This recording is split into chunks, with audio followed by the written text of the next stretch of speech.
At 10:30 a.m. on October 11, 1943, Lieutenant Colonel Neel Kearby climbed to 28,000 feet over Wewak, New Guinea, leading 3 P-47 Thunderbolts toward the most heavily defended Japanese airbase in the Southwest Pacific. Watching radar reports confirmed 40 enemy fighters scrambling to intercept his tiny formation. 32 years old, 4 months in combat, 22 pilots already dead. The Japanese had stationed more than 200 fighters at Wewak, and American intelligence estimated that half of them could be airborne in under 10 minutes. Most fighter pilots in the Pacific flew the Lockheed P-38 Lightning, twin engines, long-range, proven killer. The P-47 Thunderbolt was different. It weighed 8 tons fully loaded. Pilots called it the Jug, short for Juggernaut.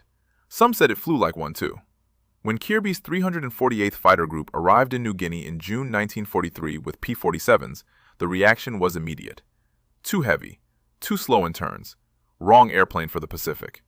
The Japanese flew Zeros and Oscars, light, agile, built for dogfighting at low altitude. The P-47 couldn't match them in a turning fight. General George Kenney needed every fighter he could get, but he had doubts. The P-38 dominated Japanese fighters. Why risk pilots in an unproven aircraft? Kearby requested permission to prove the Thunderbolt could work. Kenney gave him 3 months. The first missions were reconnaissance flights, high altitude, no contact. Kearby was studying. He knew the P-47 had one advantage the Japanese couldn't match: speed in the dive. The turbo supercharger gave the Thunderbolt maximum power at 27,000 feet. In thin air above 30,000 feet, it remained fast while Japanese fighters struggled to climb. Kearby developed a tactic: climb high, spot the enemy below, dive at maximum speed, fire the 850 caliber machine guns, use the speed from the dive to zoom back to altitude before the enemy could react. Never stay low, never turn with Japanese fighters. Hit and climb, always. He briefed his pilots on the rules. Altitude is life. Speed is survival. Never make a second pass at low altitude. The Japanese would be waiting. On September 4th, 1943, Kearby opened his score. He spotted a Japanese bomber with 2 fighter escorts at low altitude. He dove from 25,000 feet. The closure rate was over 400 miles per hour. He destroyed the bomber and 1 fighter before the Japanese knew he was there. 10 days later, he caught a Mitsubishi reconnaissance plane and shot it down. But the losses continued. Between August and September, the 348th Fighter Group lost 11 pilots. The P-38 squadrons were scoring victories with fewer casualties. Pressure mounted on Kenney to replace Kearby's Thunderbolts with Lightnings. Kearby needed a demonstration, something undeniable. He requested permission to lead a fighter sweep over Wewak. Free roaming patrol, no escort duty, hunt for Japanese fighters and force them into combat. Kenney approved one mission. If Kearby's tactics failed, the P-47 experiment in the Pacific would end. The morning of October 11th was clear. Perfect visibility. Kearby selected 3 pilots for the mission: Captain William Dunham, Captain George Moore, Major Raymond Gallagher, all experienced, all skeptical about what they were being asked to do. If you want to see how Kearby's diving tactic turned out against overwhelming odds, please hit that like button. It helps us share more forgotten World War II stories. Subscribe if you haven't already. Back to Kearby. The flight reached Wewak at 10:30. They cruised at 28,000 feet. 5 miles below them, Japanese fighters sat on 4 different airfields: Boram, Dagwa, Wewak. But more than 50 aircraft visible on the runways.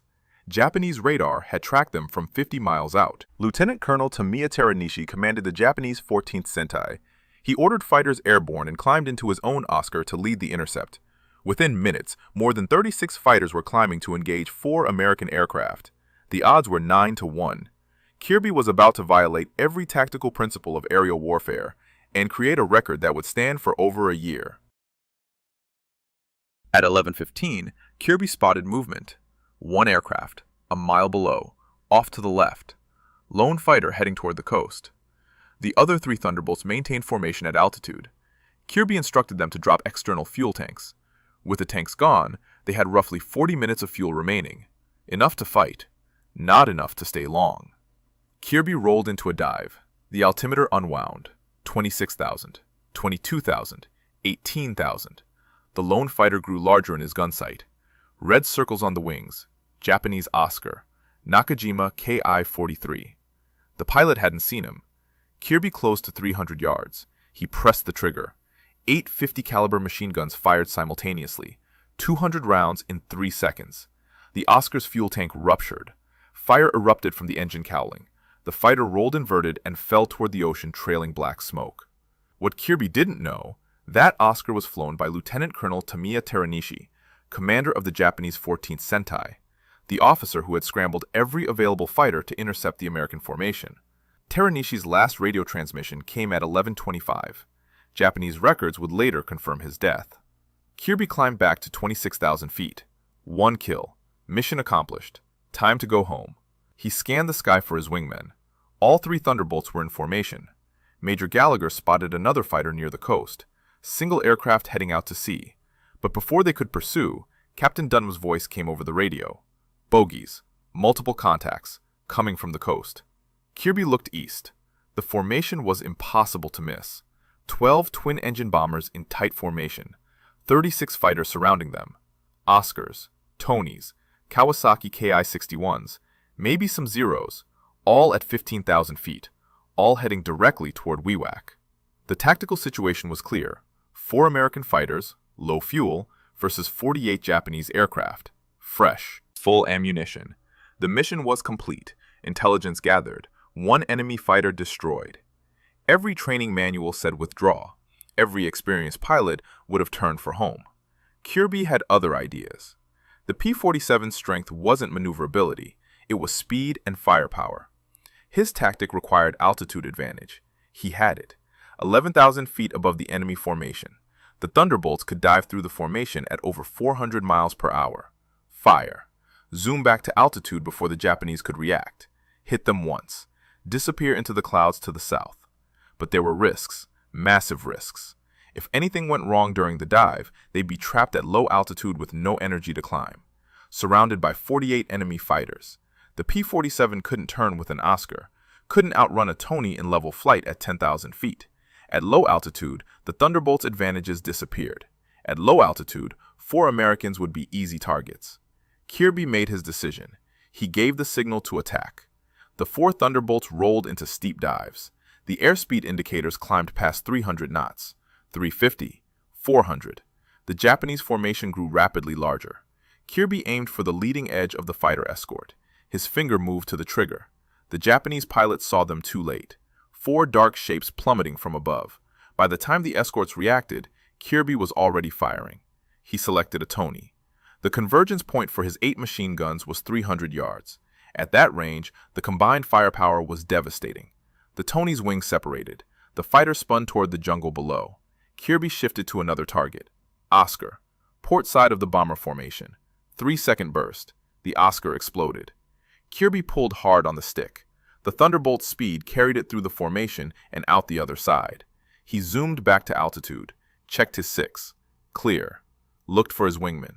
More was climbing. Gallagher was nowhere visible. Dunham's voice came over the radio. Urgent. 2 Tonys on his tail, closing fast. Kearby spotted them. Dunham's P-47 was in a shallow dive. 2 Japanese fighters in pursuit, 3,000 feet behind him. They had altitude. They had position.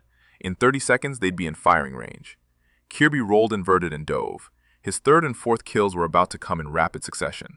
But somewhere in the chaos below, more than 30 Japanese fighters were regrouping, and they were all looking for him.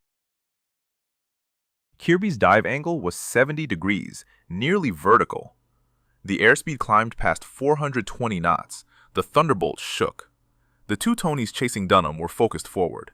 They didn't see Kearby until his tracers crossed their flight path. The first Tony pilot tried to brake left. Too late.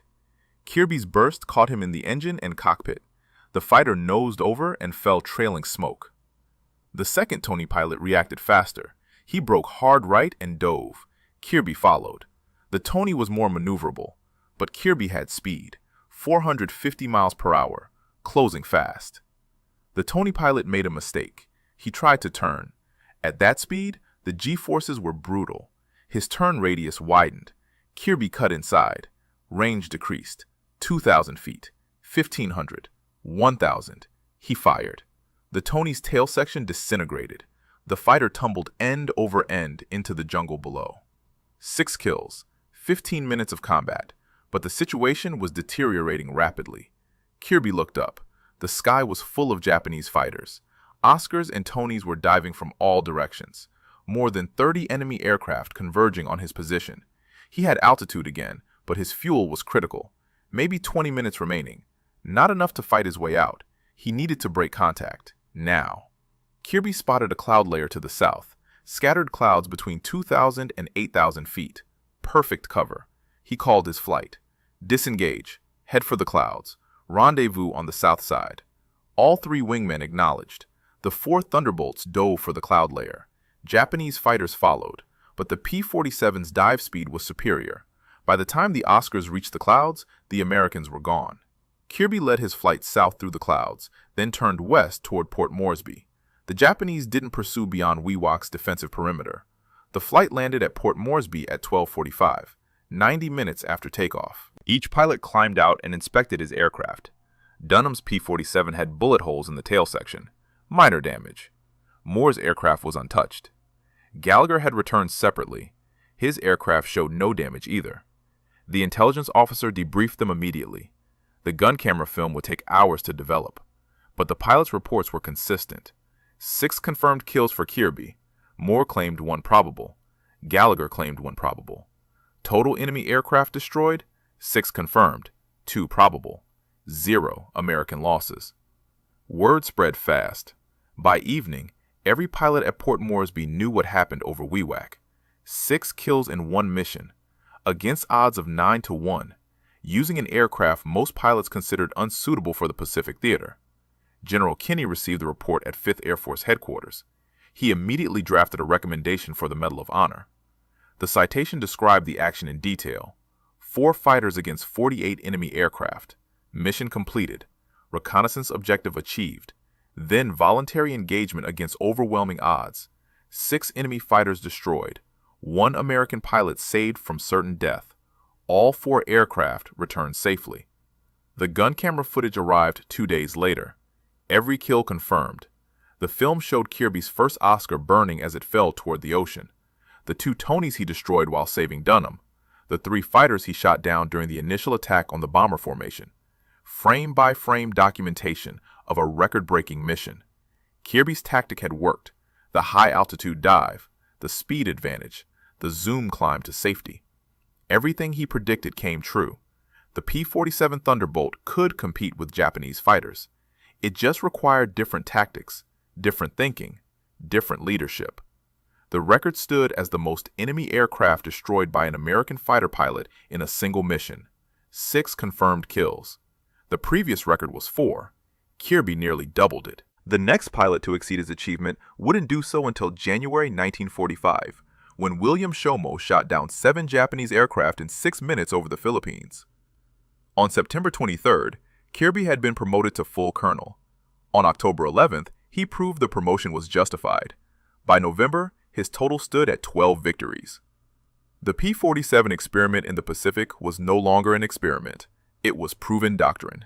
But Kearby's war wasn't over. 5th Air Force needed his tactical expertise. In November 1943, he transferred to headquarters staff, fighter command, training new pilots, developing tactics, sharing his knowledge. The logical assignment for a colonel with his experience.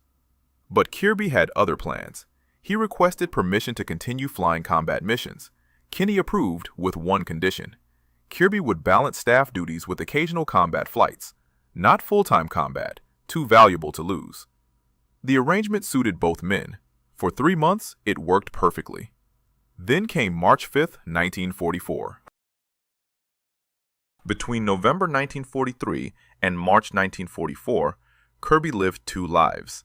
Staff officer by day, fighter pilot whenever possible. The arrangement created tension.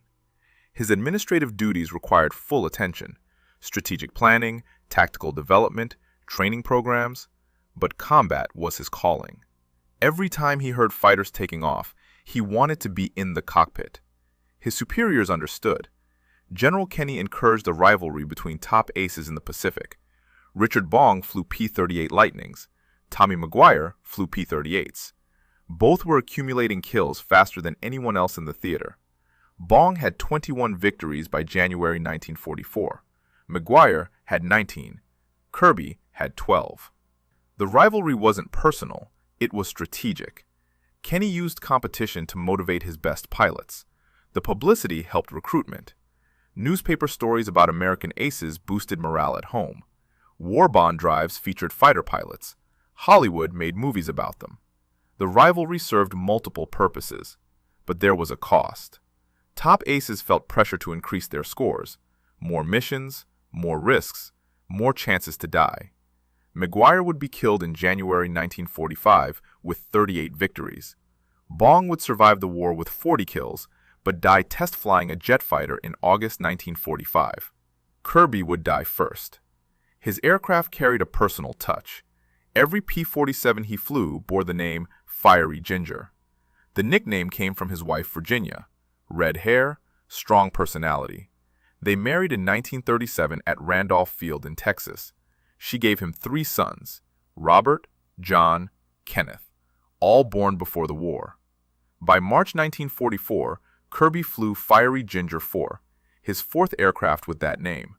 Republic P-47D2, serial number 4275908. 850 caliber machine guns, 2,500 pounds of armor plate. Pratt & Whitney R2800 engine producing 2,000 horsepower. Maximum speed, 360 miles per hour in level flight, 430 in a dive. The Thunderbolt could absorb incredible damage. German ace Heinz Bahr later said the P-47 could take an astounding amount of lead and had to be handled very carefully. Multiple pilots returned from missions with hundreds of bullet holes.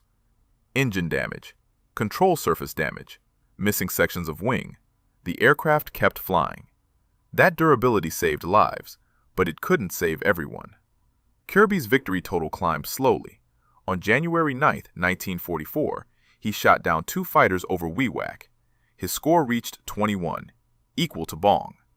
But Bong scored again on January 26th, then twice more in early February. By March 5th, Bong had 24 confirmed victories, 3 ahead of Kearby. The pressure was building. Not official pressure. Kenney never ordered pilots to take unnecessary risks, but the competition created its own momentum. Every pilot knew the score. Every mission could change the standings. Every day mattered. March 5th started like dozens of other days. Clear weather over New Guinea. Multiple fighter patrols scheduled. Kearby wasn't assigned to any of them. He was scheduled for staff meetings, planning sessions, routine headquarters work. But Captain Samuel Blair and Captain William Dunham were flying a patrol over Wewak, routine fighter sweep, looking for targets of opportunity. Kearby made a decision. He would join them. 3 aircraft instead of 2. Better odds, more firepower. He signed out Fiery Ginger 4, performed the pre-flight inspection, started the engine, taxied to the runway, took off at 1400 hours local time. The flight plan was simple. Fly to Wewak, patrol the airspace above Japanese airfields, intercept any enemy aircraft attempting to land or take off. Standard fighter sweep. Duration, approximately 2 hours. Return before dark. Kearby had flown this mission dozens of times. Nothing unusual. Nothing particularly dangerous. By 1700 hours, they were over Wewak. Altitude 22,000 feet. Perfect visibility. Below them, Japanese aircraft were active. Bombers returning from missions. Fighters on patrol. Transport aircraft moving supplies. Rich target environment. Exactly what they wanted.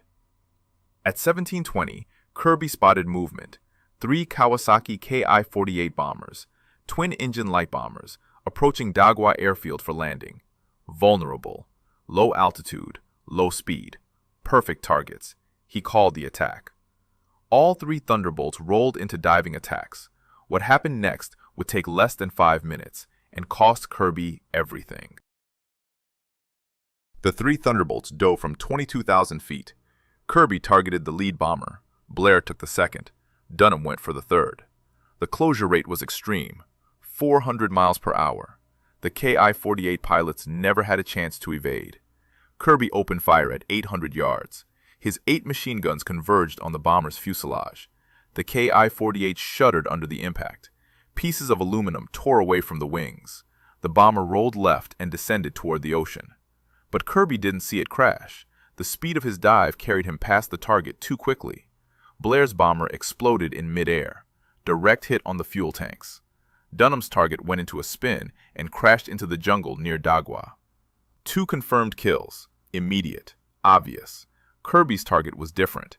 It was damaged, descending, but still flying. The qualification for a confirmed kill required witness destruction, crash, explosion, complete structural failure. Kearby made a decision.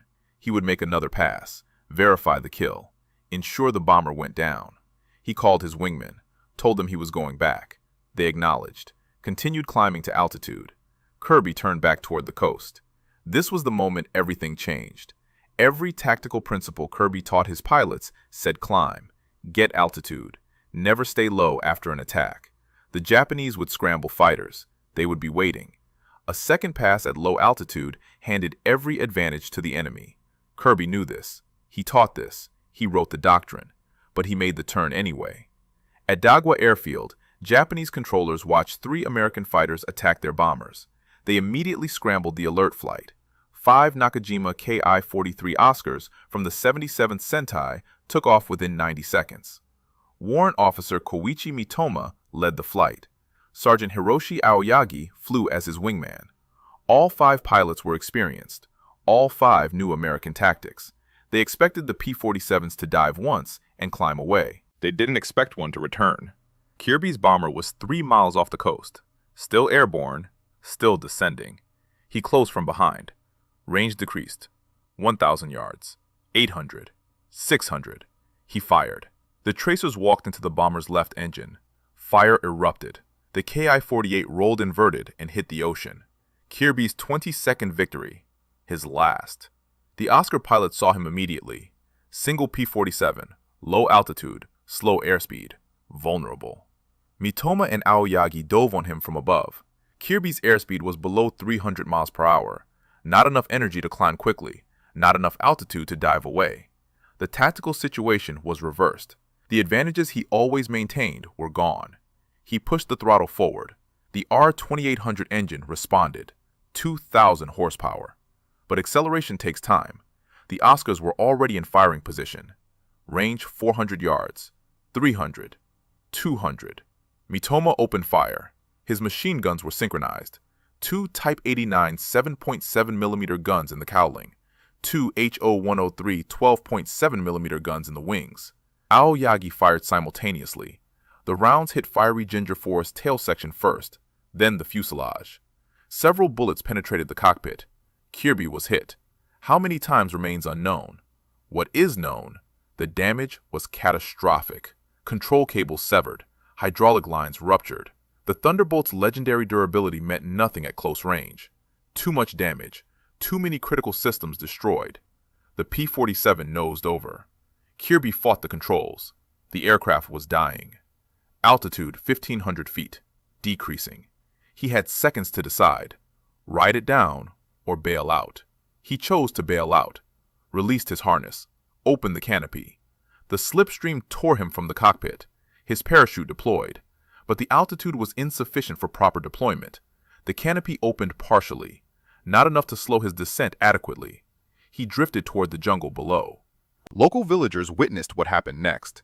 The partially inflated parachute tangled in a tree canopy. Kearby hung suspended. Alive. Wounded. Unable to free himself. The bullet wounds were severe. Blood loss was rapid. He died in the trees above the jungle floor. Alone.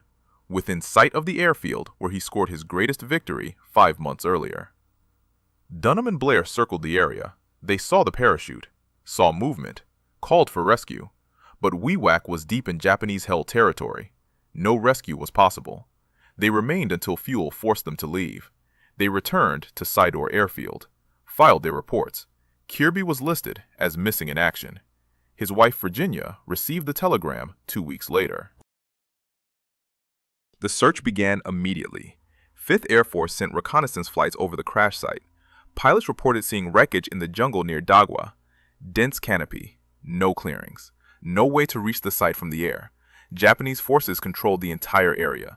Ground rescue was impossible. Kearby's loss hit the 348th Fighter Group hard. He had led them since October 1942, trained them, developed their tactics, proved the P-47 could succeed in the Pacific.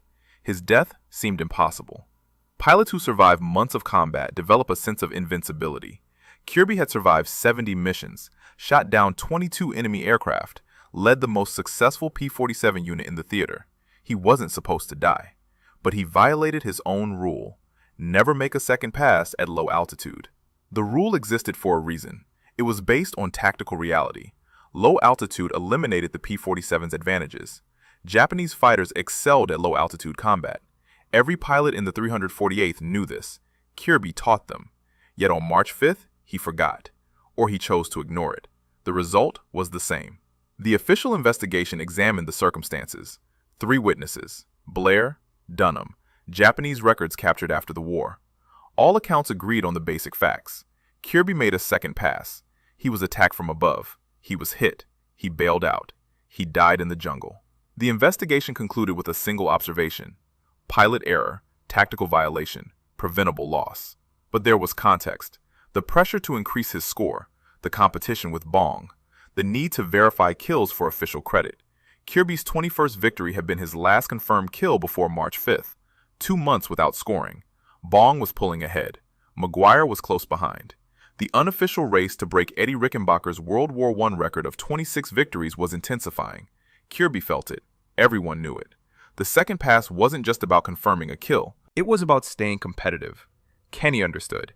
He had encouraged the rivalry, used it to motivate his best pilots, generated publicity for the war effort. But he never intended for it to cost lives.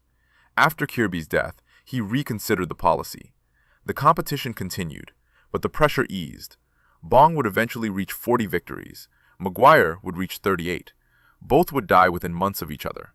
Bong in a test flight accident. McGuire shot down over the Philippines. The cost of being the best was often fatal. Kearby's Medal of Honor had been presented 3 months before his death, January 1944.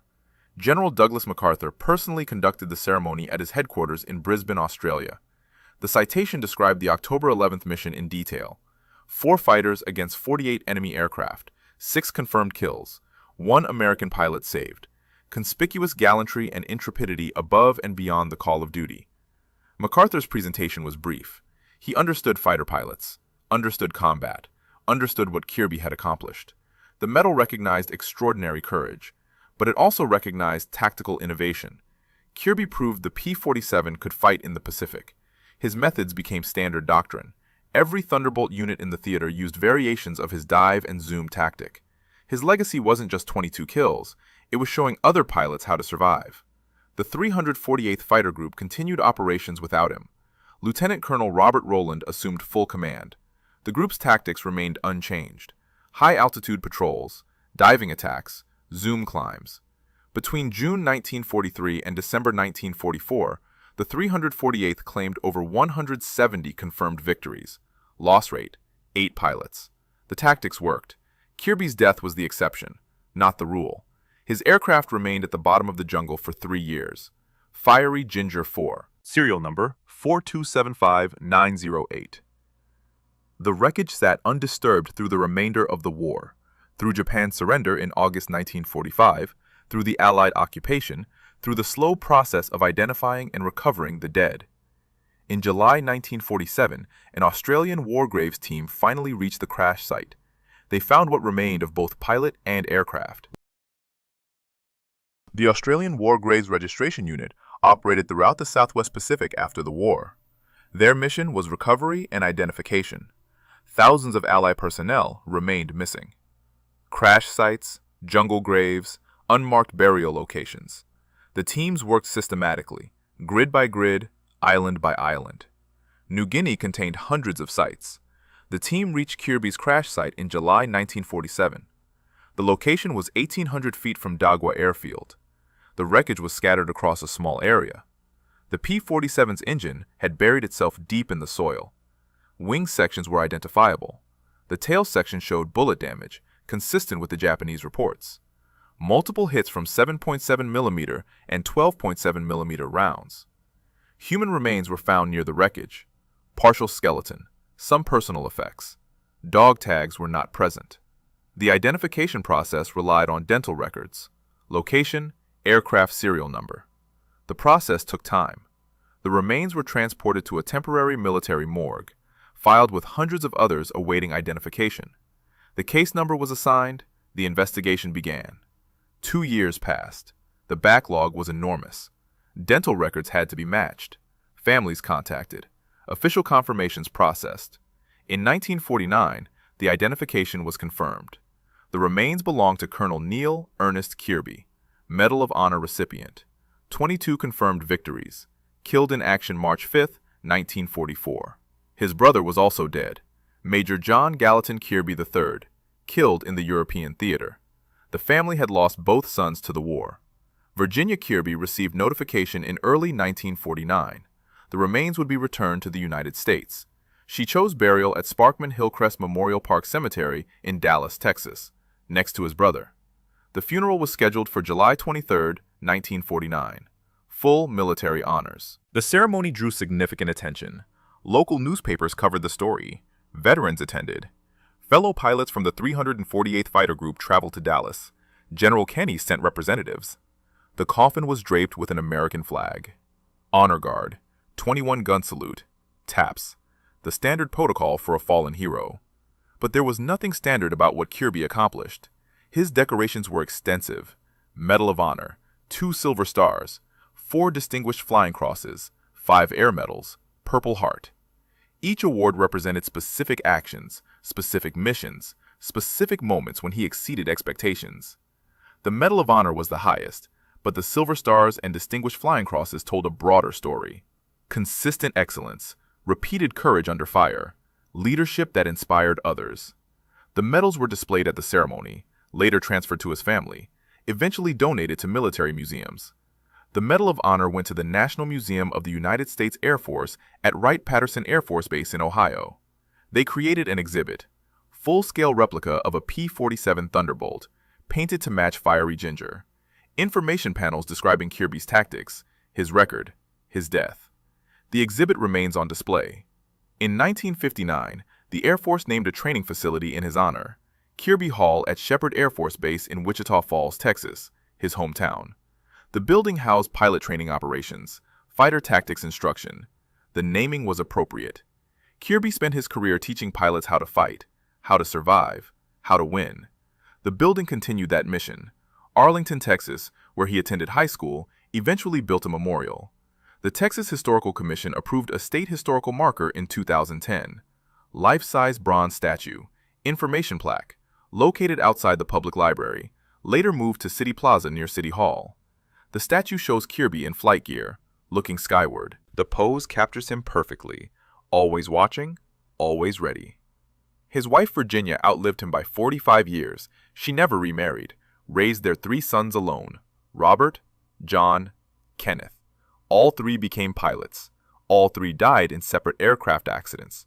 Robert in 1974, John in 1977, Kenneth in 1974. The family lost 4 pilots across 3 decades.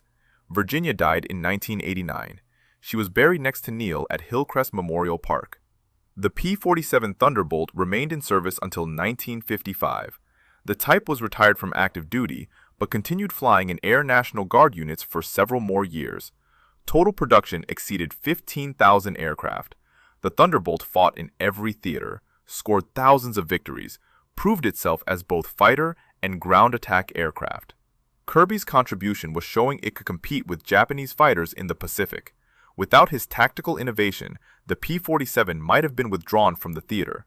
Instead, it became standard equipment. The record Kearby set on October 11, 1943, stood for 15 months. 6 confirmed kills in a single mission. No other Army Air Forces pilot in the Pacific matched it until January 1945. Major William Shomo flew a P-51 Mustang over the Philippines, encountered a Japanese formation, shot down 7 aircraft in 6 minutes. The new record. But Shomo's mission was different. He attacked bombers with minimal fighter escort. Kearby attacked a formation with 3-to-1 fighter superiority. The circumstances weren't comparable. The true measure of Kearby's achievement wasn't the number, It was the tactical revolution. Before June 1943, the P-47 was considered unsuitable for Pacific combat. Too heavy, too slow in turns, wrong aircraft for Japanese fighters. After Kearby's demonstration, that assessment changed. His dive and zoom tactic exploited the Thunderbolt's strengths: high-altitude performance, diving speed, rugged construction, heavy firepower. Other units adopted his methods. The 58th Fighter Group transitioned to P-47s in 1944, used Kearby's tactics, achieved similar success. The 460th Fighter Squadron flew Thunderbolts throughout 1944, lower loss rates than P-38 units operating in the same area. The 348th Fighter Group continued using P-47s until early 1945. Only then did they transition to P-51 Mustangs. Not because the Thunderbolt failed, because the Mustang had longer range. The statistics proved the concept. Between August 1943 and December 1944, the 348th Fighter Group claimed 177 confirmed victories. Total pilot losses, 15. Kill ratio, nearly 12-1. Those numbers rivaled any P-38 unit in the theater. The P-47 worked. Kearby's tactics worked. The aircraft was vindicated. His influence extended beyond the Pacific. European theater P-47 units faced different challenges. German fighters were heavily armed, well-trained, tactically sophisticated. But the same principles applied. Altitude advantage, diving attacks, energy management. Never get trapped in a turning fight. American pilots in Europe learned similar lessons, often independently, but Kearby proved the concept first. The cost of his success was personal: 22 victories, 70 combat missions, 5 months leading the most successful P-47 unit in the Pacific. Then one tactical mistake, one violation of his own doctrine, 1 second pass at low altitude. The price was his life. The lesson was clear. Tactics matter. Discipline matters. One mistake can be fatal, even for the best pilots. His story could have ended there, forgotten casualty of a forgotten theater. But the Medal of Honor ensured recognition. The statue in Arlington, the exhibit at Wright-Patterson, the building at Shepherd Air Force Base, physical reminders of what he accomplished, tangible proof that innovation and courage can change outcomes. But the real legacy lives in the tactical manuals. Fighter pilot training still teaches energy management, altitude advantage, boom and zoom tactics. The terminology changed, the principles remain. Kearby didn't invent these concepts. Messerschmitt pilots used similar tactics in the Battle of Britain, but Kearby adapted them to a different aircraft, different enemy, different environment. That adaptation saved lives. If this story moved you the way it moved us, do me a favor, hit that like button. Every single like tells YouTube to show this story to more people. Hit subscribe and turn on notifications. We're rescuing forgotten stories from dusty archives every single day. Stories about fighter pilots who changed warfare with innovation and courage. Real people, real heroism. Drop a comment right now and tell us where you're watching from. Are you watching from the United States, United Kingdom, Canada, Australia? Our community stretches across the entire world. You're not just a viewer. You're part of keeping these memories alive. Tell us your location. Tell us if someone in your family served. Just let us know you're here. Thank you for watching, and thank you for making sure Neel Kearby doesn't disappear into silence. These men deserve to be remembered, and you're helping make that happen.